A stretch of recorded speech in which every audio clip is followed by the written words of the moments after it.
sahabat adalah di mana mulai ada pertentangan,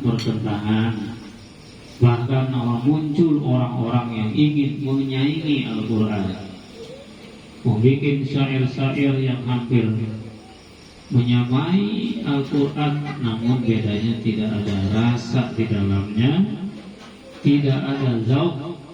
Tentunya apa yang dikarang mereka adalah kebohongan-kebohongan.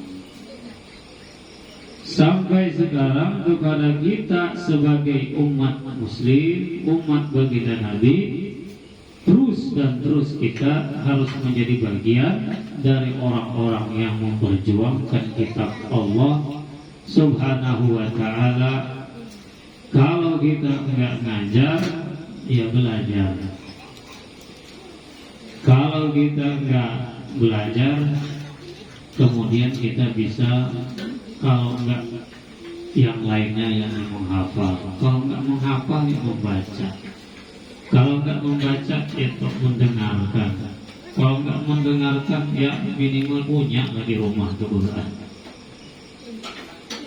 Kalau enggak punya, ya minimal cinta kepada orang-orang yang sedang belajar atau menghafal Al-Quran. Pokoknya ada sesuatu yang berhubungan dengan kitab Allah berupa Al-Quran, supaya nanti di akhirat kita tidak ditanya, pas ditanya satupun gak ada hubungannya. Pernah gak duduk bersama orang-orang yang membaca Al-Quran? Gak pernah. Pernahkah mendengarkan orang membaca Al-Quran? Gak pernah. Pernahkah memberikan Al-Quran buat orang? Gak pernah. Punyakah di rumah Al-Quran? Gak punya. Jangan sampai semua apa yang akan ditanyakan kepada kita nol besar, kita gak ada. Jadi tentunya ada nanti di akhirat itu kita diselidiki sangat-sangat teliti. Pernahkah kamu duduk dengan orang alim? Enggak pernah. Cari. Pernahkah dia tidur bersama orang alim? Pernahkah dia makan bersama orang alim? Pernahkah dia melihat orang alim? Terus jika ada salah satunya, dia masih ada kesempatan mendapatkan syafaat dari alim tersebut. Begitu juga halnya dengan Al-Quran. Apakah ada kita peduli dengan kitab-kitab Allah?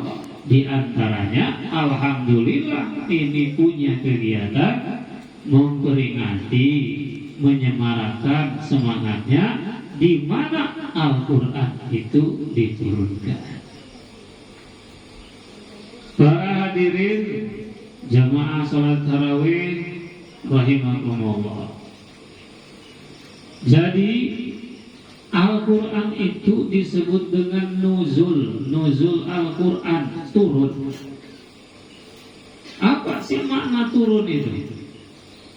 Turun biasanya identiknya kalau kita dari atas terus ke bawah, itu namanya turun. Dan lawanan turun itu su'udun. Su'ud artinya naik dari bawah ke atas, sebagaimana baginda Nabi dalam peristiwa Isra Mi'raj. Tetapi di dalam faktanya yang disebut dengan nuzul itu ada 2 tahapan atau 3 tahapan. Untuk Al-Quran, pertama turun Al-Quran itu beda dengan kitab-kitab yang suci yang lainnya. Kalau kitab yang diturunkan kepada Nabi Musa, diturunkan kepada Nabi Isa, Nabi-Nabi Daud dan yang lainnya, itu sekaligus munajjaman bahasa Arabnya. Munajjaman itu sekaligus untuk periode Nabi, dari mulai awal ditugaskan sebagai Nabi sampai selesai itu sudah tertulis semua permasalahan di dalam kitabnya. Jadi kalau ada orang yang bertanya, umat-umat terdahulu kepada nabinya ada permasalahan, ya Musa, ya Isa, ya Daud, maka mereka akan, ini ada permasalahan nih, tar dulu sebentar ya, saya ambil kitabnya.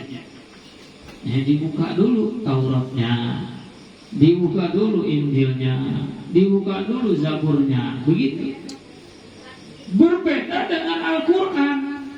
Bila mana ada kejadian, pertanyaan-pertanyaan dari sahabat, pertanyaan-pertanyaan dari orang-orang yang ada pada saat itu langsung kepada Nabi, Nabi menunggu turunnya wahyu. Apakah itu langsung datang dari Allah? Proses turunnya Al-Quran yang perlu kita ketahui, yang pertama dari Allah ke Baitul Izzah namanya. Baitul Izzah itu dalam kata lain ila sama'id dunia, ke langit dunia. Bagaimana itu prosesnya? Kalau itu di dalam sebuah riwayat bahwasanya turunnya Al-Quran dari Allah ke Baitul Izzah, ke tempat yang mulia itu munajjaman, sama kayak kitab Taurat, sama kayak kitab Injil, turun blok sekaligus dari Alif Lam Mim, dari Fatihah sampai An-Nas sudah tersusun di sana. Nah, proses malaikat Jibril membawa wahyu dari Allah itulah dari Baitul Izzah baru dibawa oleh malaikat Jibril sesuai keperluan. Ya, nanti disampaikan kalau ada orang yang bertanya perempuan tentang berapa lamanya haid atau bagaimana saat datang bulan, maka mereka bertanya, yas'alunaka 'anil mahid. Mereka bertanya kepadamu wahai Muhammad, 'anil mahid, daripada haid. Qul huwa ada, turun. Ayatnya dibawa oleh malaikat Jibril. Nah, disampaikan sampai mana ini keperluannya. Maka yang disebut proses turun Al-Quran dari usia 41 tahun baginda Nabi itu sampai 63 tahun usia baginda Nabi, proses Al-Quran itu turun lamanya segitu, 22 tahun 2 bulan 22 hari. Proses turun Al-Quran itu lama. Ini Al-Quran yang lama turunnya ada yang per ayat, ada yang 5 ayat, ada yang 1 surah, ya, surah-surah yang pendek. 1 surah langsung ada seperti itu. Dari mana itu malaikat Jibril mengambilnya? Dari Baitul Izzah ke dunia. Jadi kalau prosesnya kehendak Allah Subhanahu wa Ta'ala, pada saat dimana Al-Quran itu ada di dada para sahabat, dalam hafalan-hafalan mereka, dalam tulisan-tulisan mereka, pada hakikatnya itu sebuah proses. Pada dasarnya Allah sudah mengumpulkannya dari Allah ke Baitul Izzah, dari Alif Lam Mim, dari Al-Fatihah sampai ke An-Nas sudah tersusun rapi. Dengan sebab itu Al-Quran itu ada persamaan, ada perbedaan dengan kitab-kitab suci terdahulu. Persamaannya yaitu diturunkan sama utuh sekaligus langsung dari Allah ke Baitul Izzah. Perbedaannya setelah itu diproses sedikit demi sedikit. Maka dari itu para sahabat ada yang hafal beberapa surah saja, ada yang hafal di usia yang sudah tua, yang sepertinya menurut kita tidak mampu lagi menghafal. Di masa-masa itulah para sahabat mampu menghafalkan Al-Quran. Disitulah pula Rasulullah memotivasi, memberikan semangat kepada para sahabat. Iqra'ul Quran, katanya, bacalah Al-Quran, hafalkan Al-Quran, karena nanti waratil, dan bacalah dengan baik, karena manzilataka, tempatmu yang terakhir nanti di surga, tingkatanmu nanti di surga, kata baginda Nabi, inda akhiri ayatin taqra'uha. Derajatmu di surga mau tingkat berapa ditentukan oleh akhir ayat itu keberapa yang kita hafal, keberapa yang kita baca. Semakin banyak hafalannya, semakin banyak bacaannya, semakin tinggi dia derajatnya di surga nanti. Kata baginda Nabi, warqaq, naiklah. Jadi naik itu sesuai dengan kapasitas dan kualitas kita di dalam membaca dan menghafal Al-Quran. Itu motivasi kepada para sahabat yang sudah cukup umur dahulu. Ketika datang Al-Quran, mereka dengarkan dari baginda Nabi, kemudian mereka berusaha menghafalkannya, dan ini dijamin oleh baginda Nabi, kalau manzilataka inda akhiri ayatin taqra'uha, tempatmu, tingkatanmu di surga, sejauh mana engkau menghafal, disitulah kualitas yang paling tinggi akan diberikan. Jadi para hadirin, kaum muslimin, para pemuda, para remaja, ya hanya bacaan Al-Quranlah yang dibacanya bernilai ibadah. Jangan dibaca, mendengarnya aja bernilai ibadah. Kata baginda Nabi seperti itu. Yang disebut dengan Al-Quran adalah Al-Quran huwa, ya, Al-Quran huwa kalamullah. Itu definisinya. Al-munazzal ala lisani Rasulillah, sebuah kalamullah yang diturunkan kepada utusannya, yakni baginda Nabi, ya, al-ma'mud bitilawatihi, yang dianggap ibadah membacanya. Ya kalau kita baca novel, baca dongeng, baca cerita-cerita pendek, baca koran, baca SMS, baca status, itu mau wallahu alam, nggak ada jaminannya pahalanya belum. Ya, rajin kita baca berita, rajin kita baca koran, lupa baca Quran, belum ada jaminan. Tapi kalau baca Al-Quran, al-ma'bud bitilawatihi, membacanya dianggap ibadah. Alhamdulillah, ya. Nah yang masih kuat nih, yang muda-muda nih, pikirannya belum banyak, belum konslet, belum banyak kabelnya di otaknya, masih jernih. Nah itu digunakan untuk menghafal ayat-ayat yang pendek, ya seperti itu. Nah, yang pertama, Al-Quran itu memang diturunkan. Turunnya melalui proses.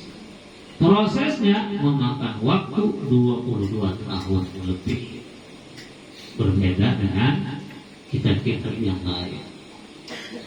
Kita bersyukur, sangat-sangat bersyukur diberi sebuah kitab sebagai manhaj, sebagai jalan, sebagai metode untuk menjalani kehidupan ini, supaya kita jangan sampai salah jalan, salah arah, karena disitulah kita punya panduan yang disebut dengan Al-Quran.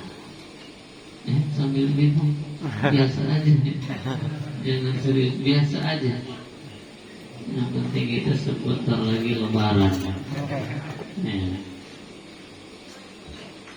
Nanti aja bagaikan saya ini ya sedang ngobrol ya, ngobrol bahasa Inggrisnya Bapak Dir. Nah, silakan. Nah, ini.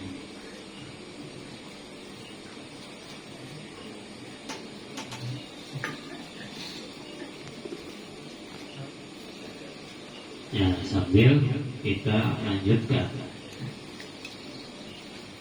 Nah, setelah kita mengetahui Al-Quran itu adalah kitab yang paling suci dan disucikan, baik daripada tangan-tangan yang kotor, kita juga dianjurkan untuk menjaganya, ya, untuk merawatnya, untuk mempunyainya. Nah, setelah itu minimal ada orang-orang yang mau memberikan penjelasan apa sih itu yang ada di dalam Al-Quran itu apa? Ya, minimal bertanya apa yang gitu.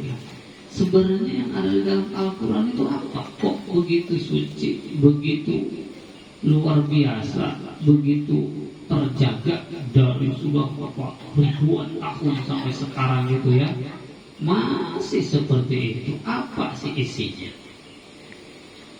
Di dalam Ulumul Quran ya, kitab yang menjelaskan tentang ilmu pengetahuan seputar Al-Quran, itu ada 3 aja isinya Al-Qurannya. Pertama adalah naba'u man qablakum, kisah-kisah orang sebelum kamu, sebelum kita, sebelum Nabi. Bahkan ada kisah Nabi Nuh, ada kisah Nabi Adam, itu kan sebelum kita ya, bahkan sebelum baginda Nabi. Itu isi Quran itu, itulah yang pertama. Dan cerita tentang iblis, cerita tentang Siti Maryam, cerita tentang Ashabul Kahfi, cerita tentang Korun, tentang Abi Lahab dan lain sebagainya. Ini kalau kita mau mengelompokkan istilahnya, apa sih kandungan Al-Quran di dalamnya? Itu pertama, naba'u man qablakum, kisah-kisah, cerita-cerita yang menjadi itibar, menjadi pelajaran bagi kita. Kenapa itu Fir'aun ditenggelamkan? Kenapa itu kaum Nabi Lut itu harus diangkat ke langit lalu ditumpahkan lagi ke bumi? Kenapa itu kaumnya Nabi Musa itu harus berhadapan dengan ada belalang ujiannya, ada kodok, ada darah, ada macam-macam sampai 9 macam ujian untuk kaum-kaumnya itu. Kenapa? Pasti di balik semua itu ada pelajaran-pelajaran untuk kita, orang yang hidup sekarang ini.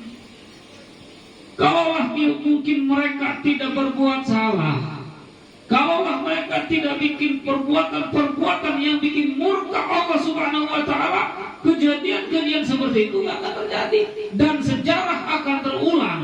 Bila kita hidup di akhir zaman pun, kalau seandainya kita melakukan hal dengan penentangan kepada Allah, sikap-sikap kita tidak percaya, sikap-sikap kita kurang mengimani kepada apa yang disampaikan oleh Allah, bisa saja di masa-masa kita ini terjadi hal-hal apa yang terjadi kepada umat-umat terdahulu. Jadi sebenarnya ibratan liulil absar, Al-Quran itu sebagai iktibar, mengambil pelajaran bagi orang-orang yang mau berpikir. Mun kada berpikir mah, ya kan mau ngambil pelajarannya. Nah, harus berpikir, mau berpikir. Sesekali lah ya kita megang Al-Quran itu, coba lihat dalamnya gitu ya. Coba baca barang satu ayat kita pikirkan. Nah, ini yang disebut dengan tafakkaru sa'atan, berpikir kita untuk agama Allah 1 jam saja khairun, lebih baik daripada sembahyang puluhan rakaat itu kan. Karena itu akan berpengaruh besar kita memperbaiki daripada langkah-langkah perjalanan kita. Yang kedua, kandungan Al-Quran itu akhbaru ma bainakum, cerita yang terjadi di antara sekitar kamu, cerita para sahabat, ada perang Badar, ya. Kan itu ma bainakum, itu di antara kamu para sahabat dulu. Jadi kisah perang Badar, perang Hunain, perang Khandaq, kemudian pertanyaan-pertanyaan para sahabat tentang ruh, yas'alunaka 'anir ruh qulir ruhu min amri rabbi, dijawab. Cerita-cerita yang masih berlaku pada saat itu namanya khabaru ma bainakum. Itu kandungan Al-Quran itu sih. Dan yang ketiga itu namanya nanti cerita-cerita yang belum kita alami, yang bakal kita alami. Apa itu? Perkara-perkara yang gaib, tentang neraka, tentang surga, tentang sirat, tentang mizan timbangan, tentang hisab, tentang neraka safar, tentang neraka wail, dan lain sebagainya. Itu isi Al-Quran itu ya 3 macam itu. Cerita-cerita yang benar, ceritanya bukan dongeng, sebagaimana disampaikan oleh para penentang Nabi zaman itu. Hada asatirul awalin. Orang-orang dahulu sudah menetap ini adalah dongeng-dongeng. Bukan. Cerita sehebat apapun akal kita enggak masuk ke sana, bukan dongengan. Al-Quran itu asatirul awal. Bohong mereka mengatakan bahwa Al-Quran itu dongengan. Yang benar, Al-Quran adalah benar dari sisi Allah Subhanahu wa ta'ala, bukan diada-adakan oleh baginda Nabi. In huwa illa wahyun yuha, allamahu syadidul quwa. Yang langsung mengajarkan dialah dat syadidul quwa, yakni Allah Subhanahu wa ta'ala yang sangat dahsyat kekuatannya, yang gak mungkin membikin-bikin. Maka Nabi juga diutusnya ke muka bumi ini dalam keadaan enggak cerdas di bidang itu. Nulis kada bisa, baca kada bisa.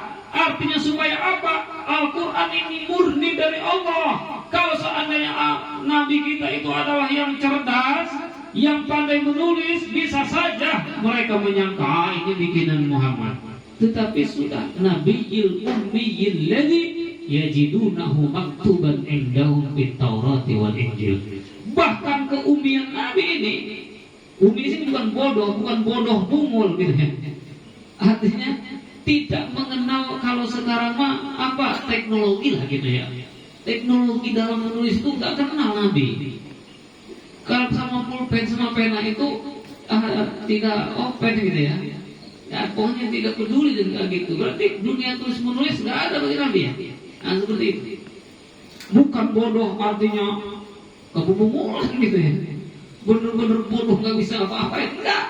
Kok ada sifat Nabi dan sifat watonah kok.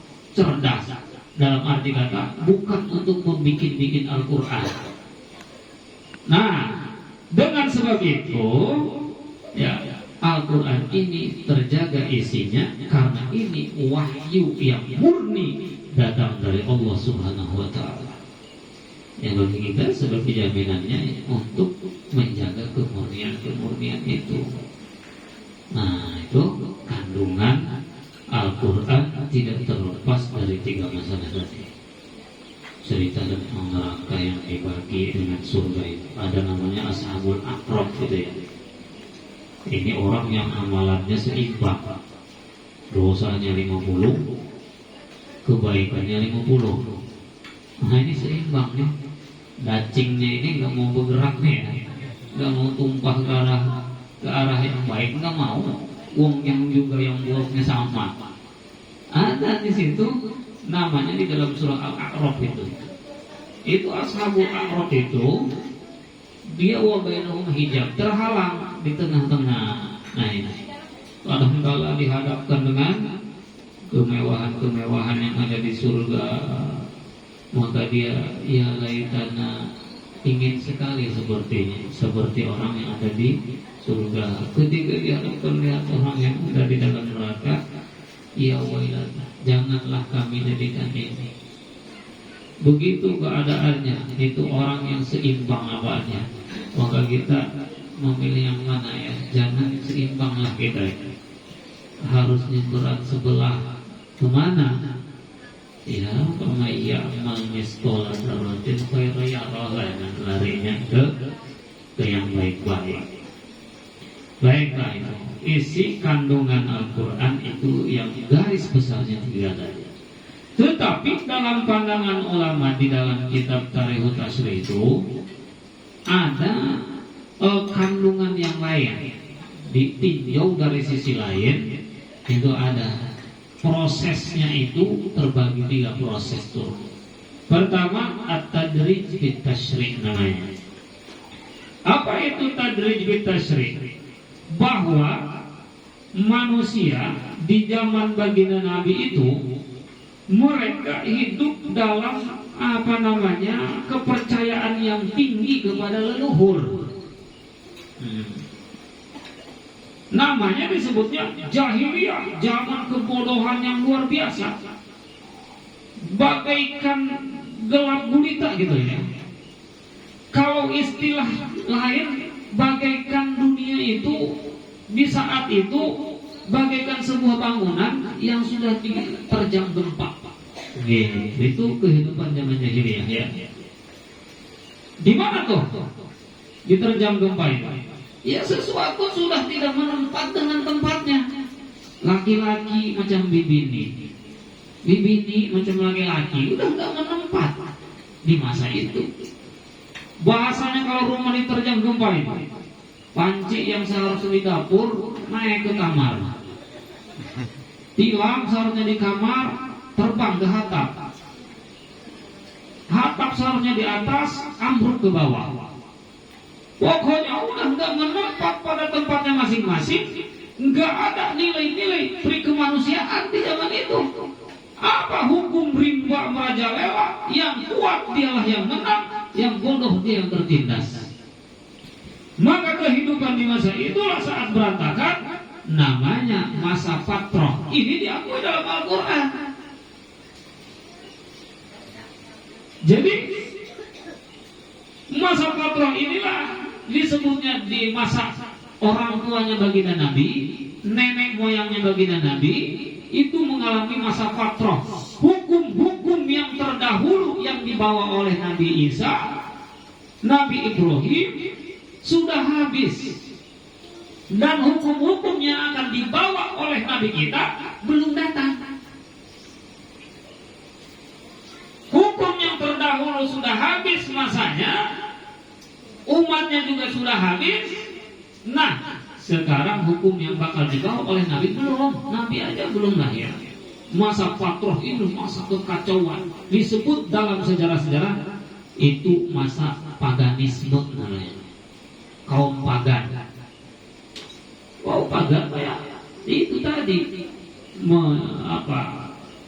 kalau sekarang menghalalkan segala cara. Tapi ada Allah lindungi beberapa orang yang membawa, yaitu cahaya baginda Nabi, yakni Sayyidah Aminah, kemudian Abdullah, kemudian neneknya, terus sampai kepada Nabi Ibrahim. Itu terjaga sulbi Adam, dari tulang rusuk Nabi Adam sampai Ibrahim, sampai ke Sayyidah Aminah, itu tidak mengikuti cara-cara jahiliyah. Jadi jangan mengira bahwa orang tua Nabi ikut berpesta pora di masa jahiliyah. Enggak, dia terjaga. Baik, yang pertama bahwasanya kandungan Al-Quran, proses keturunannya adalah at-tadrij bit tasyrih. Apa itu tadrij bit tasyrih? Bertahap di dalam menetapkan syariat. Ketahuilah bahwa orang-orang dahulu masalah minuman khamr ini yang diharamkan kelak nantinya itu di rumahnya punya takar-takar besar. Isinya bukan air hujan, tapi air perasan anggur yang disebut dengan arak. Ada seorang sahabat selain Sayyidina Umar yang terkenal, itu namanya sahabat Abu Mihjan. Abu Mihjan ini sampai dia minta, nanti kelak saya kalau mati, tolong tanam anggur di kuburan saya, jangan dipetik biar airnya netes ke dalam kuburan saya. Sampai tergila-gilanya dengan anggur. Kalau kita mau minum minuman yang kelas ringan, tuak umpamanya dicampur itu belum nilai apa-apa. Wih, Abu Mihjan, anggurnya aja suruh sampai mati nanti dikuburkan bersama anggur, ditanam di kuburannya itu. Biar buahnya jangan ada yang metik, malah ini netes ke dalam. Oh my, cita-cita yang sangat luar biasa. Jadi nggak nanggung. Ada nggak di kita ya? Nanti tolong saya mandikan, nanti mati wasiatnya mandikan pakai air apa tuh, tuaka. Waduh, luar biasa ya. Nggak ada, nggak sampai kalau minumannya level. Nah, di saat itulah ada, karena sahabat bertanya tentang masalah ini, penetapan Al-Quran ini at-tadrij bitasri, perlahan-lahan. Seandainya Allah langsung mengharamkan di dalam Al-Quran ini, ya ayyuhalladzina amanu innamal khamru wal maisir wal azlam rijzum min amali syaitan, langsung diponis begitu aja, enggak bakalan nerima Islam. Hei orang-orang, bahwasanya khamar, maisir, mainan, judi dan sebagainya itu min amali syaitan, fajtanibu, jauhilah dia. Kalau diponis begitu, mereka langsung enggak menerima Islam. Tetapi Islam enggak langsung begitu, pelan-pelan. Yas'alunaka 'anil khamri wal maisir. Bertanya dulu kepada baginda Nabi, bagaimana ya Rasulullah hukumnya minum khamar?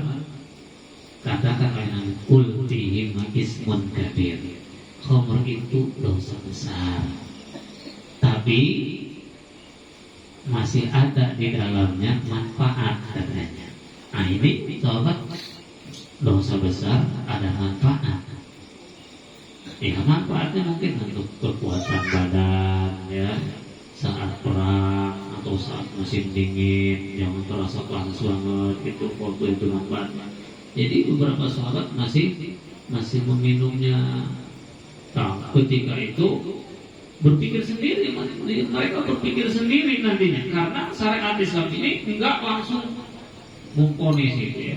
Sama kalau kita punya ada orang yang bertaubat, yang insaf ke hadapan kita, jangan langsung wah ini enggak benar, itu enggak benar. Ya, pelan-pelan aja, ajarkan dulu wudu bagaimana, menutup aurat bagaimana gitu, perlahan-lahan. Gua langsung wah ini kamu pakai tato nih, neraka nih. Pak, karena jadi sadar lagi insaf. Emang kamu yang punya kunci neraka. Gitu ya. Jadi ini memang sudah diajarkan, kita harus perlahan menghadapi apapun untuk sebuah perubahan yang lebih baik. Enggak bisa frontal, enggak bisa langsung keras. Harus perlahan tapi pasti istiqomah ya. Qul fihima ismun kabirun wa manafi'u linnas wa ismuhuma akbaru min naf'ihima. Dosanya itu lebih besar daripada gunanya, manfaatnya. Nanti berpikir sama, iya ya, kalau ini dosanya lebih besar, manfaatnya kecil, tinggalkan pelan-pelan gitu ya. Nah, sampai itu yang diceritakan tadi Abu Mihjan itu, ketika dia minum khamar, ditangkap oleh sahabat yang lain tersebut, Sa'ad bin Abi Waqqas, itu salah satu yang menangkap.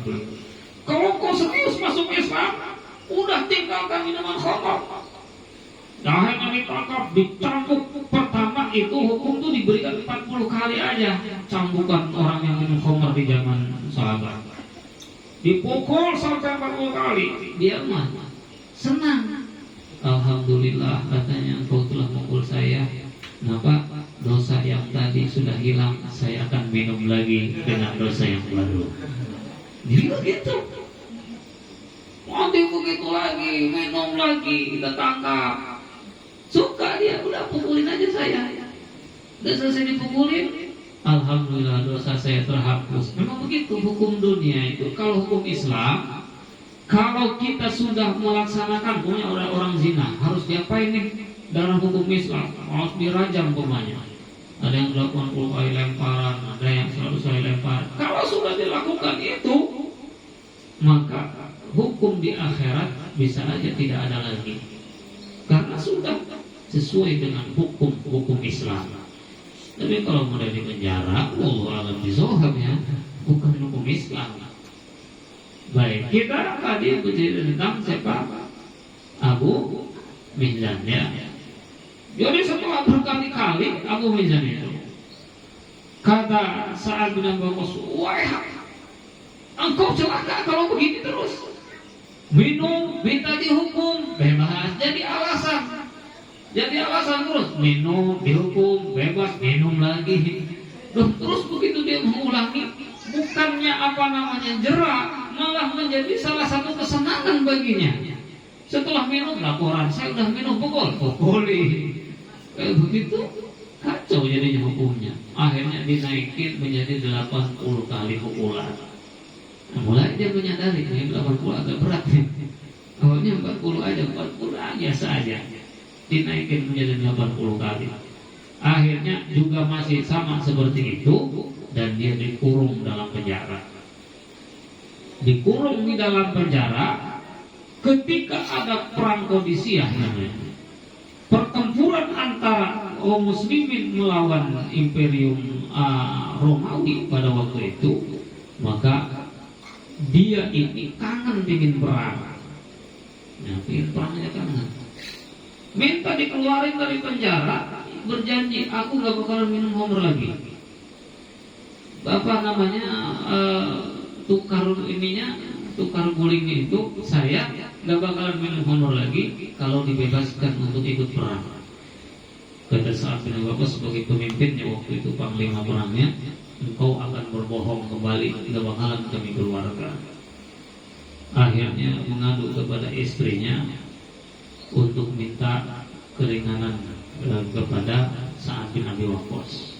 Ketika pertempuran terjadi, tiba-tiba ada seorang yang membawa kuda yang sangat kencang, kemudian kepalanya diikat, mukanya nggak kelihatan, pokoknya bagaikan ninja gitu lah ya. Orangnya wah, yang lain roboh semuanya.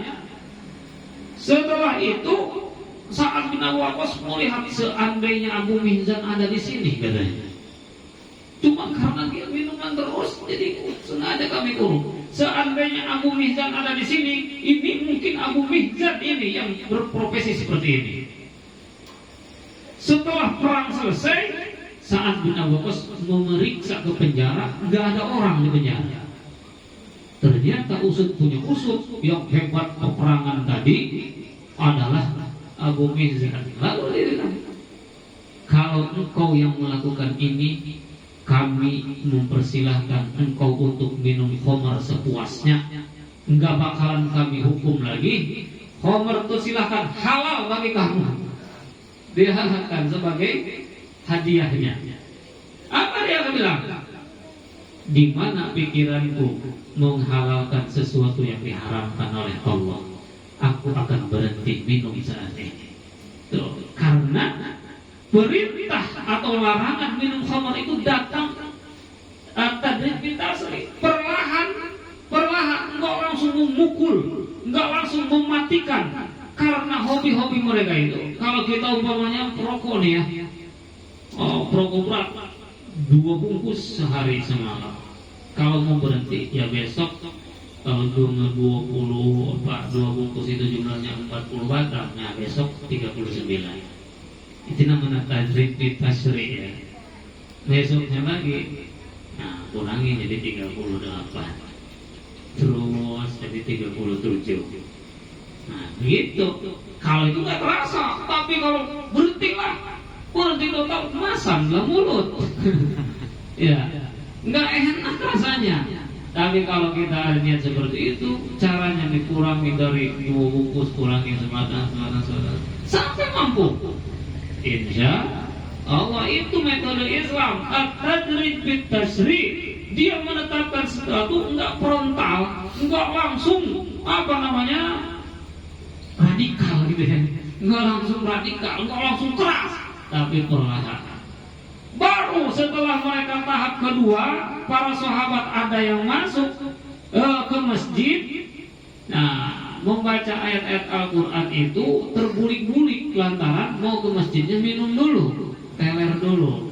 Teler datang masjid punya ayyuhal kafirun la a'budu ma ta'budun wala ana wala antum wala ana wala antum. Gak ada talang-talang, minik kepala apa habis minum khamar. Bahkan ditulis dalam Al-Quran, wala taqrabus sholata wa antum sukara. Jangan kamu mendekat ke tempat sholat, yakni ibadah, wa antum sukara. Kamu dalam keadaan mabok. Selesaikan dulu maboknya, selesaikan dulu telernya, baru berangkat ke masjid. Dulu, kalau sekarang jangan. Dulu kan lagi proses Islam ini biar rata bisa dipelajari. Masya Allah, ya. Wa antum sukara. Apa tadi sholat kok terbulik-bulik bacaannya? Rakaat yang kedua, inna a'tainakal kautsar wa sholli li rabbika wanhar. Inna a'tainakal kautsar wa sholli li rabbika wanhar. Inna a'tainakal. Ada tawa-tawa. Balik lagi. Apa? Sebelum berangkat sholatnya, teler dulu. Minum topi miring dulu ya. Wah, bahaya itu. Nah, baru ditetapkan yang ketiga tahapnya, para sahabat sudah kuat imannya, sudah dia siap menerima Islam secara keseluruhan, dipanggil oleh Allah, ya ayyuhalladzina amanu. Nah, iman dah. Innamal khamru wal maisir wal azlam rijsun. Titik, nggak bisa ditawarkan. Sungguhnya khamar, mainan, judi dan lain sebagainya itu najis. Kalau udah najis, sholat bawa minum khamar nggak sah sholatnya. Min amali syaitan ditambah juga, itu perbuatan setan. Jangan dibawa-bawa hawa sholat, jangan dipakai lagi. Fajtanibu, kalau larangannya sudah kalimat fajtanibu, bukan perintahan. Kalau perintahan itu bisa ada keringanan. Kalau kita kagak sanggup puasa, ya buka. Garam-garam. Iyalah. Kalau kita tidak sanggup melaksanakan perintah Allah secara total, minimal jangan ditinggalkan secara total, kan gitu. Ya. Kalau kita tidak sanggup tarawih 23 atau 21, ya minimal kita 11, gitu ya. Kalau kita tidak sanggup witir 3, 1 lah, jangan ditinggalkan, yang penting. Nanti itu ringan. Nah, jadi kalau perintahan mah begitu, tapi kalau larangan nggak bisa. Begitu dilarang langsung stempel. Jangan kamu fajtanibu, jauhilah khamr. Setetes cuman. Mun setetes cuman berarti kita masih mau melakukannya. Kalau sedikit-sedikit boleh dong, nyolek-nyolek doang mah. Enggak bisa. Kalimatnya fajtanibu, jauhi. Kalau jauhi total, enggak bisa nawar. Sesendok ini enggak bisa, ya gitu. Kalau pokoknya kita makan daging babi umpamanya haram itu, maka kita cuman atiknya doang. Ya atiknya itu sama lah. Kan di dalam Quran cuman lahmal hinjir, dagingnya, berarti lidah-lidahnya mah boleh dong. Ngarang itu mah namanya larangan menyeluruh, udah. Bahasanya yang kecil aja dilarang, apalagi yang besar gitu ya. Bahasa lain lagi seperti di dalam Al-Quran itu, kita jangan berkata kepada orang tua sebagai penolakan. Disuruh apa? Pergi bekerja, kerja terus. Itu haram dong. Kalau ada, berarti dong kalau mukul boleh. Nah, ini pula lebih tinggi lah. Yang kecil aja nggak boleh, apalagi yang besar. Berkata aja nggak boleh, apalagi mukul. Nah, seperti itu. Jadi hukumnya ini, kalau sebuah perintahan pas fa'tulahu mastata'tum. Kalau kita diperintah, laksanakan semampunya. Tapi kalau dilarang, fajtanibu, maka lakukan pantahu, langsung kita berhenti total. Nah, itu kandungan Al-Quran. Yang pertama, at-tadrij fit tasyri', bertahap di dalam menetapkan syariat. Wah, tadi sejam udah hampir sejam. Baru pemanasan. Baru pemanasan. Baru pemanasan. Wah, ini belum minum dulu ya. Belum panas ya.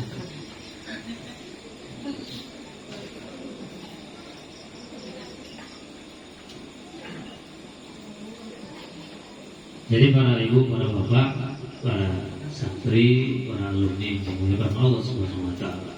Nah, sebenarnya sih udah dipelajari semuanya hal seperti ini di dalam kitab At-Tarikh At-Tasyri' di pesantren Ar-Rasyidiyah. Cuma ya namanya juga kadang lupa ya. Nah, ini kita lagi ngulang aja sedikit.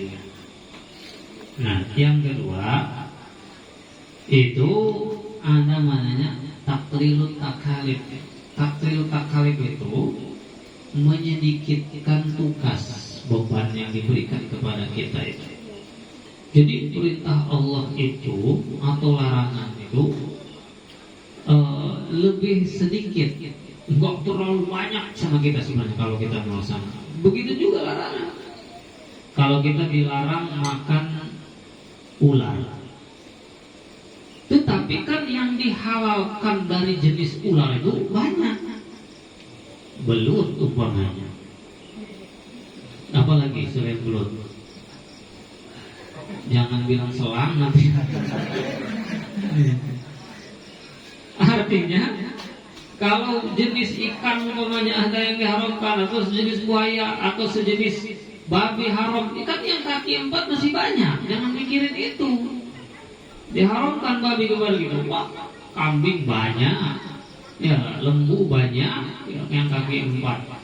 Jadi sebenarnya kalau kita melihat kepada taklilut takalif, menyedikitkan beban kepada manusia ini supaya manusia hidup dengan penuh kebahagiaan.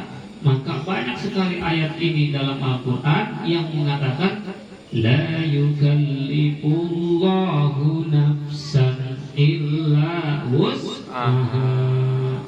Jadi Allah tidak membebankan kepada manusia itu melampaui batas kemampuannya. Enggak. Apa yang kita dapat lakukan semuanya bisa. Semuanya sebenarnya udah sesuai dengan naluri manusia, kemampuan manusia.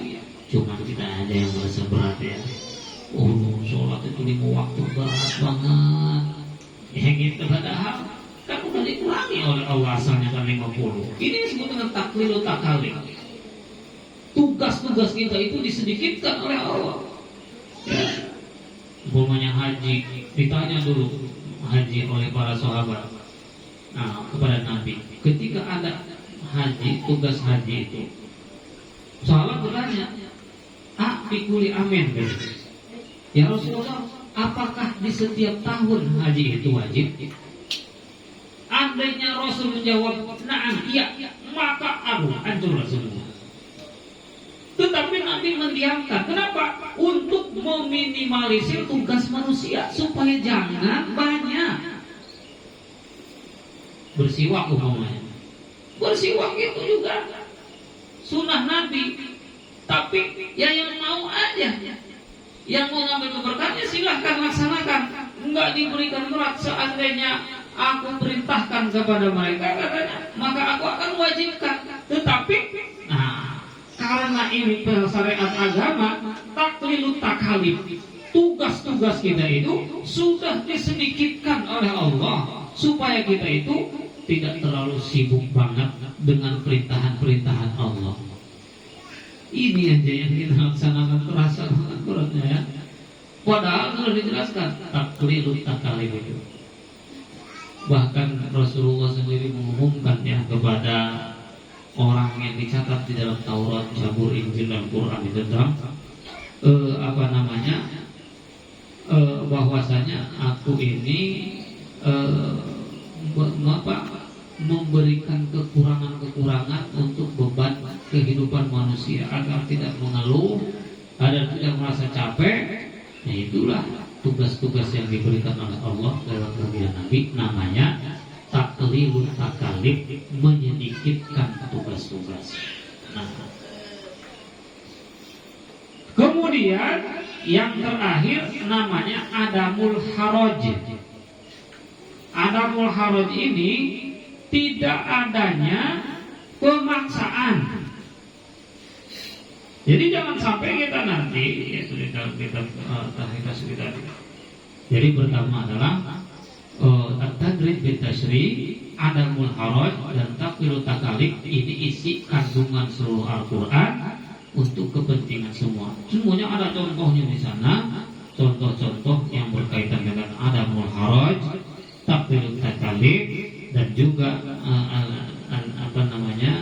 at-tadrij bil tasyrih. Namanya ini masih banyak yang perlu kita bahas pada malam hari ini ya. Tetapi inilah yang dapat saya sampaikan dulu di malam hari ini. Mudah-mudahan kita dapat berjumpa lagi dalam kesempatan yang akan datang. Dan tentunya kita berharap dapat keberkahan dari Al-Quran di malam nuzul Quran. Amin. Malam nuzul Quran itu terbentang sepanjang malam Ramadan. Syahrul Ramadan alladzi unzila fihil Quran. Enggak ngomong lailah Ramadan, enggak per malam. Kalimatnya Syahrul Ramadan alladzi unzila fihil Quran. Sebulan penuh di bulan Ramadan itu modelnya begitu. Di situlah diturunkan Al-Quran. Maka para sahabat pun berbeda pendapat. Bahkan ada yang mengatakan tanggal 24 Ramadan inilah diturunkan Al-Quran. Masih ada kesempatan.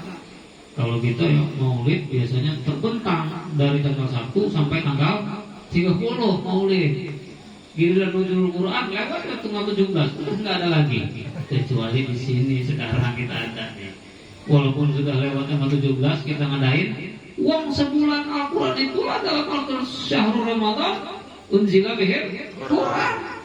Ya udah seharusnya dari tanggal 1 kita udah ceramah sini sampai tanggal 30. Masya Allah. Jadi diramaikannya bukan dengan ceramah ya, dengan membaca Al-Quran itulah kita sebagai wujud kita sedang menikmati nuzul Quran. Jadi seperti itu.